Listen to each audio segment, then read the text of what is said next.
Hello दोस्तों, आइए आज एक नया सेशन शुरू करते हैं जिसमें हम मेजरमेंट से रिलेटेड क्वेश्चन करेंगे जो क्रिकेट में आ चुके हैं। मैंने पहले भी अपने कुछ वीडियोज अपलोड किए हैं, आप उनको जाकर देख सकते हैं। और वीडियो को शुरू करते हैं। तो मैंने सबसे पहला क्वेश्चन लिया है, क्वेश्चन को पढ़ते हैं। DC meter has a resistance of 0.1 ohm and its current range is 0 to 100 ampere. If the range is to be extended to 0 to 500 ampere, the meter requires the following shunt resistance. Question ये बोल रहा है कि एक DC metre है जिसका resistance 0.1 ohm है और उसका फुल स्केल वो मेजर कर सकता है 100 एम्पियर तक। इफ द रेंज, यदि हम इसके रेंज को बढ़ाना चाहते हैं, ये हम चाहते हैं कि जो अपना मीटर है वह 0 से 500 एम्पियर तक करंट मेजर कर सके, तो इसके लिए हमें कितने ओम का रेजिस्टेंस लगाना पड़ेगा शंट में। क्वेश्चन ये पूछ रहा है, तो सॉल्व करते हैं। तो सबसे पहले आपको इसका फार्मूला पता होना चाहिए। आर शंट इक्वल टू होता है RM अपॉन M-1। मैंने पिछली वीडियो में भी इस तरह क्वेश्चन सॉल्व करवाए हैं, काफ़ी इजी है और ये जनरली क्वेश्चन पूछा जाता है। तो RM यहाँ पे कितना दिया हुआ है 0.1 ओम और यहाँ पे I की वैल्यू कितना है 500 एम्पियर, IM की वैल्यू कितना है 100 एम्पियर। ठीक है, तो अब हमें फाइंड क्या करना है, तो R शंट फाइंड करना है। R shunt is equal to RM की वैल्यू 0.1 अपॉन यहाँ पे M की वैल्यू क्या होता है I अपॉन I, आपको नहीं पता है तो यहाँ पे आप लिख लो IM equal to I upon IM का रेशियो होता है। तो I की वैल्यू कितनी है 500 एम्पियर, IM की वैल्यू 100 एम्पियर -1। तो इसको सॉल्व करोगे 0.1 अपॉन 5 -1 इक्वल टू 0.1 अपॉन 4। ठीक है, अब इसको सॉल्व करो, 0.1 अपॉन 4 सॉल्व करोगे तो कितना आंसर आ रहा है, सॉल्व करके बताओ। आंसर आएगा 0.025 ओम। कितना आंसर आएगा 0.025 ओम। तो करेक्ट ऑप्शन सी। ठीक, काफ़ी इजी क्वेश्चन है। इस तरह क्वेश्चन जनरली आते रहते हैं और इसमें ये जो शंट, ये रेजिस्टेंस हमेशा अपना एमीटर में शंट में रखता है और वोल्टमीटर में सीरीज में रेजिस्टेंस यूज करते हैं। नेक्स्ट क्वेश्चन पे चलते हैं। ये अपना दूसरा क्वेश्चन है। क्वेश्चन पढ़ते हैं। Sampling watt meter that computes power from simultaneously sampled value of voltage and current is used to measure the average power of a load. The peak to peak voltage of the square wave is 10 volt and the current is a triangular wave of 5 ampere peak to peak as shown in figure. The period is 20 millisecond. The reading in watt meter will be। 4 option है, 0 वाट, 25 वाट, 50 वाट, 100 वाट। ठीक है, तो question में बोल रहा है कि peak to peak voltage of the square wave, ये अपना स्क्वायर वेव है और peak to peak voltage 10 volt है। 10 वोल्ट जब है पीक टू पीक, तो अपना यहाँ पे ये हो जाएगा, ये अपना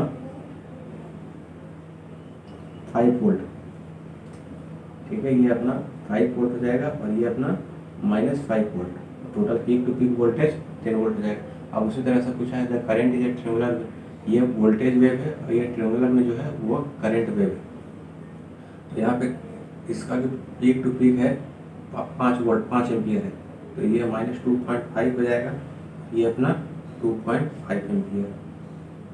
ठीक, तो पूछा क्या है द पीरियड इज 20 मिलीसेकंड, मतलब एक साइकिल को पूरा करने में 20 मिलीसेकंड लगता है। तो 20 मिलीसेकंड मतलब 50 hertz. The reading in watt meter, तो पावर हमें कैलकुलेट करना है। तो अब हम क्या करेंगे कि ये जो वोल्टेज वेव फॉर्म है, करंट वेव फॉर्म, उन दोनों को मल्टीप्लाई करते हैं। तो पावर इक्वल टू क्या होता है VI। जब इस वेव फॉर्म का आप मल्टीप्लाई करोगे, मल्टीप्लाई करके देखते हैं।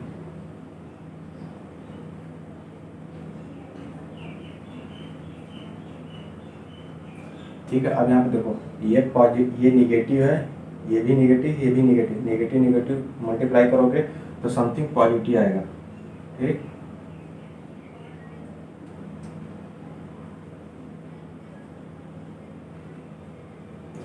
अब यहाँ पे देखो, यहाँ पे ये निगेटिव है, यहाँ पे पॉजिटिव है, तो पॉजिटिव निगेटिव का मल्टीप्लाई करोगे तो निगेटिव आएगा, तो पावर अपना निगेटिव हो गया। ठीक है, ये कितनी, ये पॉजिटिव पावर है, ये अपना निगेटिव पावर। अब यहाँ पे देखो ये पॉजिटिव और पॉजिटिव का मल्टीप्लाई करोगे तो क्या आएगा, पॉजिटिव आएगा। अब यहाँ पे पॉजिटिव और निगेटिव का मल्टीप्लाई करोगे तो यहाँ पे निगेटिव आएगा। ये अपना पॉजिटिव हो गया, ये अपना निगेटिव हो गया। तो अब इस वेवफॉर्म से हमें क्या पता चल रहा है कि जो देखो इसका जितना एरिया पॉजिटिव उतना एरिया निगेटिव का है, और यहाँ पे भी जितना पॉजिटिव एरिया उतना निगेटिव का एरिया है। तो मतलब क्या है, टोटल जो positive area is equal to negative area, positive area is equal to negative area. दोनों जब इक्वल हैं तो अब हम होगा क्या, तो पावर अपना पावर जो होगा टोटल एरिया का सम हो जाएगा। तो जब सम हो जाएगा क्योंकि दोनों इक्वल है तो positive area minus negative area, negative क्योंकि यहाँ पे निगेटिव साइन है तो यहाँ पे निगेटिव यूज किए हैं। तो पॉजिटिव एरिया माइनस ये प्लस निगेटिव एरिया है, उसको माइनस है तो उसको उसी तरह से बोल लो। इक्वल टू जब दोनों का सम करोगे तो कितना आएगा, 0 वाट। ठीक, इस तरह से इसको सॉल्व कर लो। तो अपना करेक्ट ऑप्शन कौन सा हो जाएगा, ये 0 वाट। इसमें से इसी तरह से करना था। यहाँ पे वेवफॉर्म दिया हुआ है, इन दोनों का आप मल्टीप्लाई करो, वेवफॉर्म का, वेवफॉर्म के मैग्नीट्यूड का उसका मल्टीप्लाई करो, फिर एक वेवफॉर्म ड्रा करोगे तो ये आएगा। अब यहाँ से हम इसका एरिया निकाले तो हम यहाँ एरिया निकालने पर देख रहे हैं कि पॉजिटिव जो एरिया है वो भी निगेटिव एरिया है, इक्वल है, तो दोनों को ऐड करोगे तो एरिया टोटल 0 आ जाएगा। जब एरिया 0 आ जाएगा तो पावर भी अपना 0 हो जाएगा। ठीक है, अब नेक्स्ट क्वेश्चन पे चलते हैं। ये अपना तीसरा क्वेश्चन है।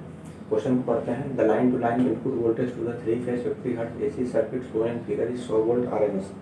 Assuming that the phase frequency is R/B, the wattmeter would read। Question ये बोल रहा है कि line to line input voltage हमारा 100 वोल्ट RMS है। तो अपना ये जो वाटमीटर है, एक वाटमीटर, ये दूसरा वाटमीटर कितना पावर को मेजर करेगा। ठीक है, तो मैंने इस तरह के क्वेश्चन पहले पिछली वीडियो में करवाए हैं। ठीक है, तो अब इस वीडियो को भी, इस क्वेश्चन को भी देखते हैं, सॉल्व करते हैं। तो सबसे पहले हमें क्या करना, फाइंड करना पड़ेगा कि इस करंट कॉइल से कितना करंट फ्लो कर रहा है। तो उसको जानने के लिए हमें क्या पड़ेगा कि इसके अक्रॉस फेज वोल्टेज फाइंड करना पड़ेगा। ठीक है, इस इम्पीडेंस के अक्रॉस कितना फेज वोल्टेज है, फेज वोल्टेज पता चल जाएगा तो फिर हम वहाँ से अपना करंट फाइंड कर लेंगे, वो फाइंड कर लेंगे। और फिर उसके बाद हमें ये अपना लाइन वोल्टेज है VRY, इसका लाइन वोल्टेज पता चल जाएगा एंगल के साथ कितना है। तो इसका पहले हम वोल्टेज का डायग्राम, फेज वोल्टेज का डायग्राम बनाते हैं। VR को रेफरेंस मानते हैं, VR VY VB।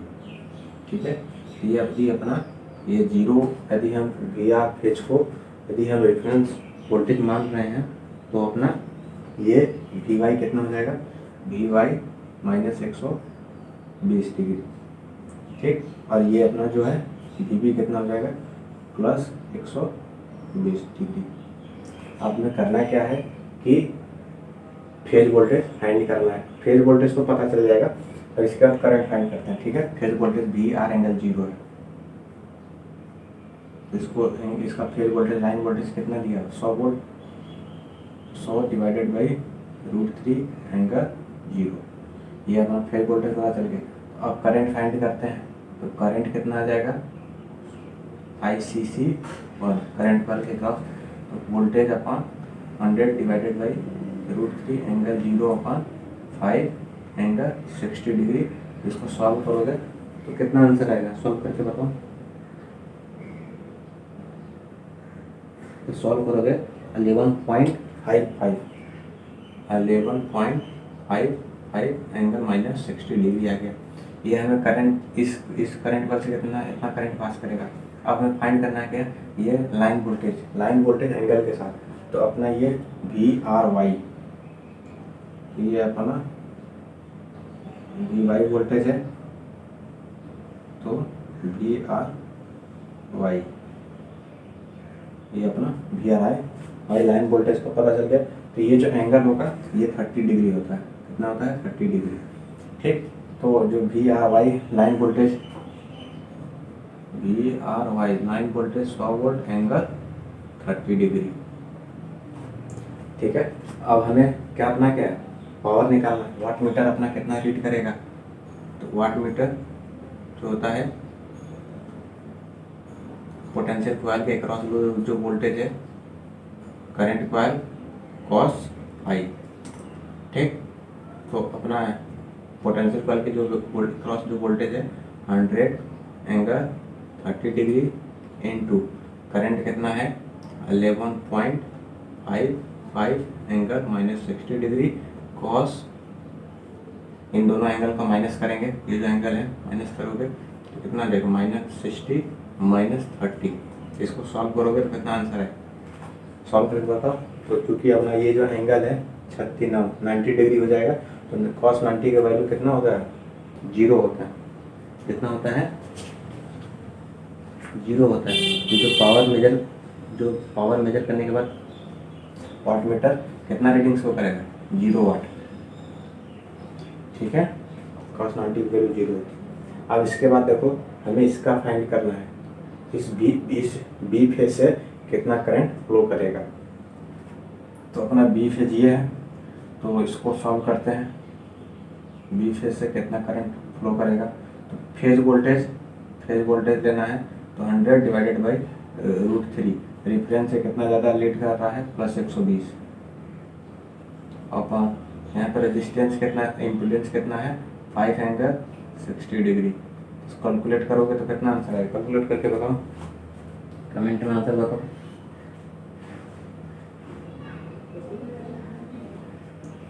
इसको सॉल्व करोगे तो 11.55 एंगल 60 डिग्री आएगा, कितना आंसर आएगा 11.55 एंगल 60 डिग्री, ठीक। ये अपना करंट पता चल गया। अब हमें फाइंड क्या करना है VBY, तो VBY, तो अपना ये VBY निकालना है।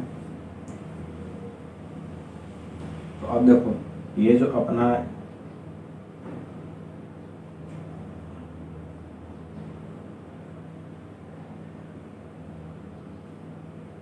जो VBY होगा, जो ये VBY क्या है लाइन वोल्टेज है, क्या है लाइन वोल्टेज। अपना ये जो है VBY लाइन वोल्टेज है। अब लाइन वोल्टेज को एंगल के साथ लिखना है, जब एंगल के साथ लिखोगे तो क्या हो जाएगा VBY का VBY एंगल के साथ लिखोगे तो लाइन वोल्टेज अपना कितना है 100 वोल्ट। और यहाँ पे देखो ये एंगल 30 डिग्री होता है, कितना होता है 30 डिग्री टोटल, ये टोटल 120, तो 120 में से 30 माइनस करोगे तो कितना आ जाएगा 90 डिग्री, ठीक। तो अब हमें पता चल गया, करंट पता चल गया, वोल्टेज पता चल गया। तो अब इसको वाट मीटर दूसरा वाट मीटर कितना रीड करेगा, तो यहाँ पर वोल्टेज कितना है 100 एंगल 90 डिग्री इनटू करंट कितना है 11.55 एंगल 60 डिग्री कॉस, एंगल को माइनस करो 90 माइनस 60, और इसको सॉल्व करो। जब सॉल्व करोगे तो आंसर आएगा अपना कितना, सॉल्व करके बताओ 1000 वाट,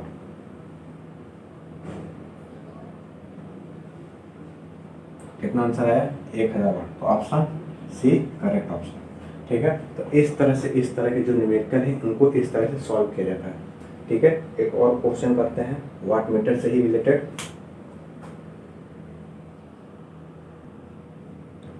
ये अपना 4th क्वेश्चन है, क्वेश्चन पढ़ते हैं। The load shown in figure is supplied by A 400 volt line voltage 3 phase source. The load is balanced and inductive drive 3464 volt ampere when the switch S is in position N. The 3 watt meters W1, W2 and W3 reads 577.35 watt each. If the switch is moved to position Y, the readings of the watt meter in watt will be. Question ये बोल रहा है कि अपना line voltage 400 volt है और ये total apparent power 3464 volt ampere है, और जो अपना 3 वाट मीटर यहाँ पे यूज किए गए हैं, और हर watt meter 577.35 watt power measure करता है। यदि वह पोजीशन मतलब ये जो स्विच है वह एन से जब कनेक्ट होता है, तो ये जो अपना तीनों वाट मीटर 577.35 वाट और मेजर करते हैं, ठीक। पूछा ये है कि यदि हम इसी स्विच का जो कनेक्शन है यदि हम वाई से कर दें, तब ये अपना ये जो वाट मीटर है कितना पावर मेजर करेगा। तो ये अपना सर्किट, ये डायग्राम दिया हुआ है और ये अपना ऑप्शन दिए हुए हैं। तो पहला ऑप्शन है W1 equal to 1732 watt and W2 W3 equal to 0। दूसरा ऑप्शन है W1 0 वाट मेजर करेगा, W2 1732 वाट एंड W3 0 वाट। तीसरा ऑप्शन है W1 866 वाट, W2 0 वाट, W3 866 वाट। चौथा ऑप्शन है W1 equal to W2 equal to 0 watt and W3 equal to 1732 watt. ठीक, तो ये अपना 4 ऑप्शन दिए हुए हैं। चूँकि फ्रेंड्स जगह कम है तो इसलिए मुझे ऑप्शन को मिटाने पड़ेंगे। ये जो डायग्राम है उसको तो रहने दूंगा, ये लेकिन ऑप्शन मिटाने पड़ेंगे मुझे। ठीक है, ऑप्शन मिटाने के बाद इसको सॉल्व करते हैं। मेरे को बहुत अच्छा न्यूमेरिकल और ये क्वेश्चन भी गेट में आ चुका है। ठीक है, यदि आपको कोई डाउट होगा तो आज के इस वीडियो में ये डाउट आपका क्लियर हो जाएगा। तो सबसे पहले अब यहाँ पे देखो, यहाँ पे जो W2 वाला जो वाट मीटर है आपको यहाँ पे दिख रहा है कि अपना ये जो है इसका पोटेंशियल कॉइल शॉर्ट है। आपको यहाँ पे दिखा, यहाँ से इधर से जो मान लो इधर से जो करंट आएगा ये ऐसे होते हुए यहाँ पे आ जाएगा। तो मतलब ये यहाँ का जो पोटेंशियल होगा और यहाँ का जो पोटेंशियल होगा वो अपने ही फेज का मेजर कर रहा है। ठीक है, इसके जो एक क्रॉस होगा ये पोटेंशियल 0 होगा। क्योंकि यहाँ का जो करंट और कॉइल का जो रेजिस्टेंस होता है वो पता है कि हमें बहुत कम होता है, अप्रॉक्स लगभग मान लो 0। तो जब 0 मानोगे तो यहाँ पे जो ये जो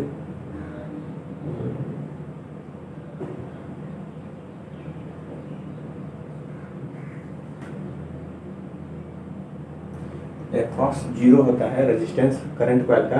तो जब इसके पोटेंशियल कॉइल को इस एंड से इस एंड पे जब कनेक्ट करोगे पैरेलल में तो वो कितना वोल्टेज मेजर करेगा? वो 0 वोल्ट मेजर करेगा। ठीक है, क्योंकि इसके अक्रॉस कोई वोल्टेज ड्रॉप नहीं हुआ है। ठीक, तो अब जब उसके अक्रॉस जब वोल्टेज कोई ड्रॉप नहीं हुआ है तो फार्मूला के हिसाब से क्या होगा? W2 इक्वल टू क्या होता है?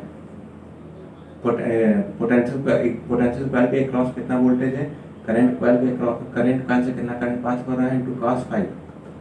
ठीक, तो चूंकि अपना जो पोटेंशियल 0 मेजर किया है तो इसलिए हम पोटेंशियल कॉइल की जगह हम 0 वोल्ट पुट करते हैं। तो 0 इंटू करंट कॉइल के अंदर जितना करंट पास कर रहा है इंटू cos फाई।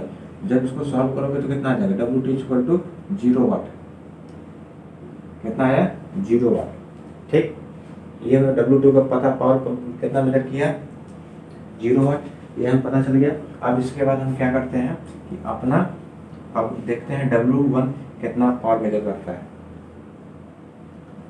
W1 तो अब यहाँ चूंकि देखो ये R फेज से कितना लाइन करंट पास करेगा वो हमें पता चल जाए, और इसके बाद ये VRY लाइन वोल्टेज एंगल के साथ हमें पता चल जाए, ये पता चल जाए। ठीक, अब इसके बाद हमें एक चीज़ और फाइंड करना पड़ेगा, हमें पावर फैक्टर भी फाइंड करना पड़ेगा। ठीक है, पावर फैक्टर फाइंड करने के लिए क्या फार्मूला होता है? पावर फैक्टर इक्वल टू अपना अपैरेंट पावर दिया हुआ है। पहले तो ये देखो, पहले ये टोटल पावर निकालो। टोटल एक्टिव पावर कितना हो गया? Total active power equal to 3 into 577.35। अब इसको मल्टीप्लाई करोगे तो जो मल्टीप्लाई करके बताओ कितना आंसर है? 1732.05 वाट। 1732.05 वाट। ठीक है, और इसके बाद अपैरेंट पावर कितना दिया हुआ है? 3464 ampere apparent power. 3464 volt ampere. ठीक है, 3464 वोल्ट एम्पियर, ये हमें पता चल गया। अब हमें क्या करना है? पावर फैक्टर फाइंड करना है। पावर फैक्टर फाइंड करने के लिए हमें पता है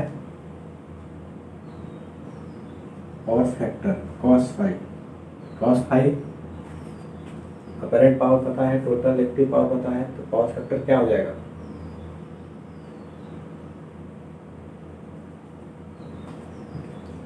तो active power upon apparent power formula होता है। ठीक है, तो एक्टिव पावर कितना? 1732.05 वाट, अपैरेंट पावर 3464 वोल्ट एम्पियर। अब इसको सॉल्व करोगे तो पावर फैक्टर अपना निकल कर आया है 0.5। कितना निकल कर आया है? 0.5। तो एंगल कितना हो जाएगा? 60 डिग्री। ठीक, एंगल 60 डिग्री। अब हमें हमें अब ये हमें सारी चीज़ें पता चल गया। अब हमें क्या करना पड़ेगा कि इसको जो वोल्टेज का जो फेजर होता है, फेजर डायग्राम बनाना पड़ेगा। ठीक है, ये अपना V R reference phasor, V Y, V reference phasor. अब यहाँ पे देखो, अब ये जो रेफरेंस फेजर से जो करंट है कितना डिग्री लाइक कर रहा है? 60 डिग्री। कितना डिग्री लाइक किया? 60 डिग्री। कितना डिग्री लाइक करेगा? 60 डिग्री। ठीक, आई आर के साथ कितना करंट फ्लो करेगा वो भी हम बताएंगे। अभी देखो, इसके बाद हमें ये फाइंड करना है V R Y. Line voltage, ये अपना माइनस वी वाई, ये अपना V R Y angle 30 degree. ये पता चल गया हमें। ये भी पता चल गया, ये फेज करंट भी पता चल गया। इसको फेज करंट बोलो या लाइन करंट बोलो, फेज करंट बोलो। ठीक है, फेज में है ना, तो फेज करंट बोलो। फेज करंट भी पता चल गया। अब हमें फार्मूला क्या पता है? फार्मूला पता ही है, W1 equal to, formula input करते हैं W1, एंगल कितना है? Voltage V R Y angle 30 degree. Current कितना है? I R angle minus 60 degree cos.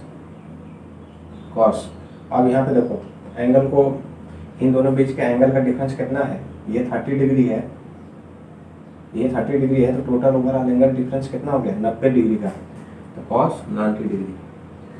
अब इसको सॉल्व करोगे तो अपना कितना आएगा? 0 वाट। कॉस 90 की वैल्यू 0 होता है। ठीक है, तो अपना जो W1 का पावर मेजर करके आया 0 वाट, W2 का भी आया 0 वाट। अब बचा किसका है? W3 कितना पावर मेजर करेगा? तो W3 का पावर मेजर करने के लिए हमें क्या पता होना चाहिए? ये B फेज से कितना करंट पास हुआ, और B और Y के बीच, B और Y, VBY line voltage. Line voltage angle के साथ में फाइंड करना है। लाइन वोल्टेज एंगल के साथ जब फाइंड करोगे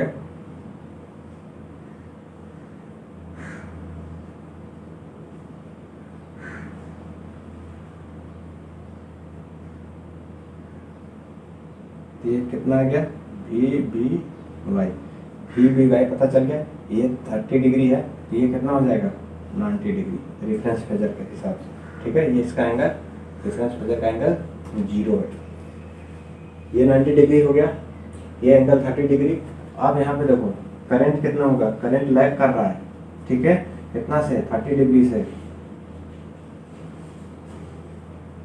सॉरी, करंट 60 डिग्री से लैग कर रहा है। तो करंट बी फेज का इधर यहाँ पे रहेगा। ये लाइन वोल्टेज होगा 60 डिग्री ना।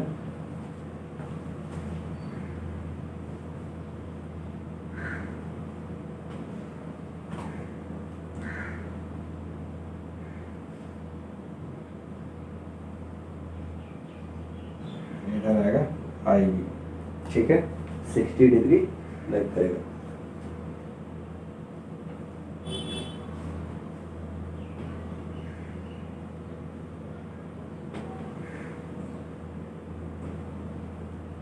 ठीक है, तो ये जो अपना आई बी जो करंट है वो कितना लैग कर रहा है? 60 डिग्री, माइनस 60 डिग्री। ठीक, यहाँ पे भी यह करंट इस आई आर के भी माइनस 60 डिग्री ज़्यादा लैग कर रहा है। अब हमें फार्मूला पता है, तो फार्मूला में पुट करते हैं। एक चीज़ और देख लो, अब यहाँ पे देखो, अपरेंट पावर पता है कितना है? 34-64 वोल्ट ampere equal to 3 phase system है, तो √3 VAR IR। तो अब VAR IR की वैल्यू कितनी हो जाएगी? 34-64 डिवाइडेड बाई √3 VAR IR। ठीक है, अब इसको फार्मूला में रखते हैं, पुट करते हैं वैल्यू को। W3 इक्वल टू वोल्टेज हमें है VBY एंगल 90 डिग्री। कितना है? VBY angle 90 degree. Current IB -60 degree cos इसके बीच का एंगल डिफरेंस कितना है 30 डिग्री का। कितना का एंगल डिफरेंस है 30 डिग्री का। ठीक है, अब हमें देखो वी बी वाई और आई बी का वैल्यू हमें यहाँ से फाइंड कर सकते हैं। ठीक है, वी एल आई एफ, तो वी बी वाई और आई बी का जब मल्टीप्लाई करोगे तो 64/√3 इंटू cos 30। अब इसको जब सॉल्व करोगे तो कितना आंसर आएगा 1732 वाट। कितना आंसर आएगा 1732 वाट पावर मिला करेगा W3। ठीक, इसमें समझने वाली बात ये है, आपको ये लग रहा है ना कि ये मैंने एंगल क्यों नहीं लिया। एंगल इसलिए नहीं लिया कि एंगल आप लेके सॉल्व करोगे तो भी आपका आंसर वही आएगा। ठीक है, हमें यहाँ पे मैग्नीट्यूड रखना था। एंगल को हमने यहाँ पावर फैक्टर वाले थे ना फाई एंगल cos फाई, वहाँ पे यूज कर लिया है। इन दोनों वोल्टेज और करंट का जो एंगल का जो डिफरेंस है वो 30 डिग्री है।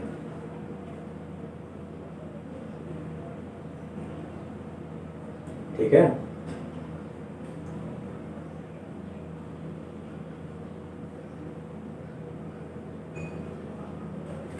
यहाँ पे बी फेज से माइनस, यहाँ पे रुको, इसको अब लिख लो -60 डिग्री। इससे बी जो है इससे लैग कर रहा है -60 डिग्री, और लेकिन इससे जो है यह 60 डिग्री आएगा। रेफरेंस फिगर से ये 60 डिग्री लीड कर रहा है। वी आर जो है रेफरेंस फिगर से आई बी 60 डिग्री लीड कर रहा है, लेकिन जो वी बी फेज वोल्टेज है उससे 60 डिग्री लैग कर रहा है। ठीक है, तो यहाँ पे प्लस कर दो। यहाँ पर रेफरेंस फेजर के हिसाब से लेके चलेंगे ना एंगल, तो एंगल जब रेफरेंस फेजर के हिसाब से लेकर चलोगे तो यहाँ प्लस आएगा, +60 डिग्री। यहाँ पे देखो ये सही है, -60 ये सही है, इसमें कोई दिक्कत नहीं है। ठीक है, बहुत अच्छा क्वेश्चन था। अब नेक्स्ट क्वेश्चन पे चलते हैं।